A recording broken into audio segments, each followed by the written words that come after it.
नमस्कार दोस्तों, सोमती अमावस्या के पावन पर्व पर आप सभी का स्वागत है। आज हम सुनेंगे सोमती अमावस्या की वो चमत्कारी कथा जो हमारे जीवन से दरिद्रता को दूर कर अखंड सौभाग्य का वरदान देती है। आइए जानते हैं एक गरीब ब्राह्मण परिवार और धोबिन माँ की यह अद्भुत कहानी। कथा की शुरुआत। एक नगर में एक गरीब ब्राह्मण परिवार रहता था। उनकी एक संस्कारी और सुंदर बेटी थी। बेटी बड़ी हो रही थी, लेकिन तंगी के कारण उसका विवाह तय नहीं हो पा रहा था। एक दिन ब्राह्मण के घर एक साधु आए। लड़की की सेवा से प्रसन्न होकर उन्होंने आशीर्वाद दिया, लेकिन उसकी हस्तरेखा देखकर उदास हो गए। साधु ने बताया कि इस कन्या के भाग्य में विवाह के बाद वैधव्य पति की मृत्यु का योग है। समाधान और यात्रा। यह सुनकर माता पिता घबरा गए।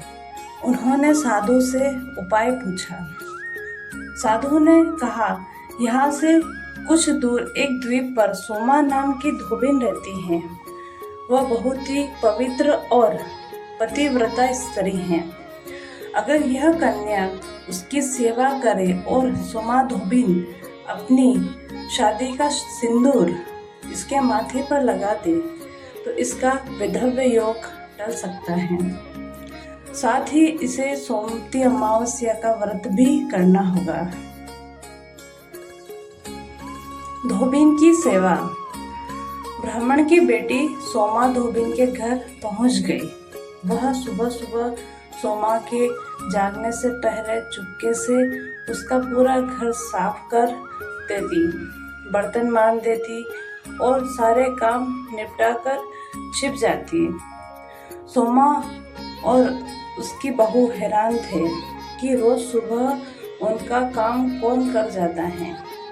कुछ दिनों बाद सोमा ने उस कन्या को सुबह सुबह काम करते हुए पकड़ लिया। सोमा ने पूछा, बेटी तुम कौन हो और इस तरह छिपकर मेरी सेवा क्यों कर रही हो? चमत्कार और व्रत। कन्या ने रोते हुए अपनी पूरी कहानी सुना दी। सोमा धोबिन का दिल पसीज गया।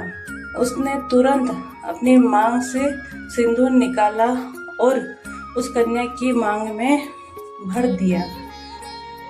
जैसे ही सोमा ने सिंदूर दान किया, ठीक उसी पर सोमा के घर में उसके अपने पति के प्राण निकल गए, क्योंकि सोमा के पुण्य का बल कन्या को मिल गया था।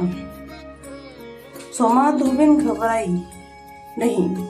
उस दिन सोमती अमावस्या थी। वह बिना अन्न जल ग्रहण किए पीपल के वृक्ष के पास पहुंची।